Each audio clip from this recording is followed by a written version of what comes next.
আমি চ্যালেঞ্জ করে বললাম বাংলাদেশকে, একটা প্রতিষ্ঠান ঠিক করলে সারা বাংলাদেশ সমস্ত প্রতিষ্ঠান ঠিক হয়ে যাবে। সেটা কোনটা? যদি আপনি পিআর পদ্ধতিতে নির্বাচন করেন, তাহলে কি হবে? পিআর পদ্ধতি নির্বাচন মানেই হলেই যে কেউ চূড়ান্ত 2/3 মেজরিটি পাবে না, ইভেন সিঙ্গেল মেজরিটি পাওয়া কঠিন হবে। 1 নম্বর।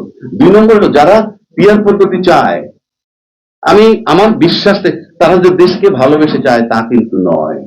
যারা পিআর পদ্ধতি চায় তারা গোটা 40 সিট পাবেন এই ভরসায় চায়। আপনি মনে করেন একটা দেশটাকে ভালোবেসে চায়। আবার যারা পিআর পদ্ধতি চায় না তারাও দেশটাকে ভালোবাসে তা কিন্তু নয়। পিআর পদ্ধতি না হলে সে 2/3 মেজরিটি পাবে, এই কারণে সে পিআর পদ্ধতি। সাহেব যা করতেছেন এইটাই সংবিধান। এই যে নির্বাচনটা দিতেছেন নির্বাচন কমিশন, সে বেআইনি ভাবে দিচ্ছেন। তাকে নির্বাচন দিতে হবে অন্তর্বর্তীকালীন সরকারের অধীনে, অন্তর্বর্তী সংবিধান মোতাবেক নির্বাচন দিচ্ছেন উনি, কারণ ইউনূস সাহেব অন্তর্বর্তীকালীন সরকার। কেউ কেউ প্রশ্ন করেন তাহলে এই সংবিধানটা কোথায়? এই সংবিধানটা অলিখিত। ইউনূস সাহেব যা করতেছেন এইটাই সংবিধান। এবং যারা 5ই আগস্ট একটা জুলাই ঘোষণাপত্র করছেন, তাদেরকে আমি বলবো আপনারা সেটা সংশোধন করেন, পরিশুদ্ধ করেন, সেই সংশোধনের ইউনূস সাহেবের মেয়াদ দিয়ে দেন যে 8ই আগস্ট 2024 থেকে 30 জুন 2026 পর্যন্ত তার মেয়াদ। এর ভিতরে উনি নতুন নির্বাচন কমিশন গঠন করবেন এবং নির্বাচন দিয়ে যাবেন, তাইলে বৈধতা পাবেন। আপনি লেখা রাখতে পারেন, কেউ বৈধতা পাবেন না। আপনি সংসদ পর্যন্ত যাওয়ার প্রক্রিয়া কি? আর এই সংস্কার নিয়ে যে কথা বলা হচ্ছে, বুলশিট, কিছুই হবে না। কেন হবে না? এটা অনুমোদন হবে কবে? আগামী সংসদ হওয়ার পর 2 বছরের মধ্যে। কন্যার সাথে দেখা নাই, বিয়ার শুক্রবার। আপনি কিভাবে করবেন ওই পর্যন্ত যান, তারপরে কিন্তু 2 বছর টাইম পাবেন। আর আজকে যারা নোট অফ ডিসেন্ট দিয়ে যাচ্ছেন তারাই যদি ক্ষমতায় যান, গিয়ে বলবেন আমরা তো নোট অফ ডিসেন্ট দিয়েই আসছি। আর আজকে যারা সংস্কার কমিশনে যাচ্ছে, বাংলাদেশে যদি তাদের অনেক 3টা দল ছাড়া বা 4টা দল ছাড়া বাকিদেরকে যদি 2 কোটি টাকা দিয়ে বলেন তুমি 20,000 লোক জড়ো করো, ইনশাআল্লাহ তাআলা 200 লোক আনতে পারবে না। দে আর রিপ্রেজেন্টিং বাংলাদেশ। এবং টোটাল যারা আপনার নির্বাচন কমিশন বা ঐক্যমত্য কমিশনে যায় তারা কতজন? সর্বোচ্চ 40-45 জন। এরা মোট জনসংখ্যার আওয়ামী লীগও নাই, মোট জনসংখ্যার হার্ডলি 40% রিপ্রেজেন্ট করে। তো বাকি 60% এর প্রতিনিধি কোথায়? You are nobody to change the nation or সংস্কার এই মাত্রই কয়জন লোকে।